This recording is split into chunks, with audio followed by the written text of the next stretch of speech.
Il y avait tout le terreau pour écrire une belle histoire, celle que vous racontez dans ce film-là. Pierre Deladonchamp, quand Benoît Cohen est venu vous chercher justement pour l'incarner au cinéma, que vous a-t-il dit déjà et comment il vous a séduit pour que vous acceptiez ce rôle, hein? Oh, ça va être assez simple.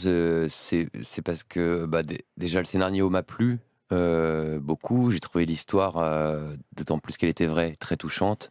Et puis notre rencontre avec Benoît, moi je marche aussi au feeling, c'est-à-dire voilà, on a un très bon matériau. La personne qui va le réaliser, je m'entends bien avec elle. Je rêvais aussi de tourner avec Fanny Ardant, je ne Oui, le cache pas. je me doute. Quel beau Et cadeau de tourner ouais, avec Fanny. ouais, quel grand cadeau parce que c'est une femme formidable.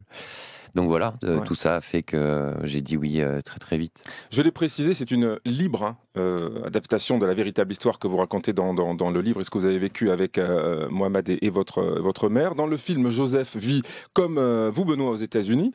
Après, c'est vrai que Joseph est plein d'a priori à l'arrivée de Reza quand même. Que vient-il faire aux côtés de cette femme? Ouais. Ben, en plus, le film commence, ça fait 1 an que le mari donc est mort, donc le père de Joseph est mort, et lui n'est pas auprès de sa mère, et il apprend par téléphone qu'elle a accueilli un jeune Afghan. Donc il se fait 10 000 films, comme tout le monde peut se les faire parfois. Ouais.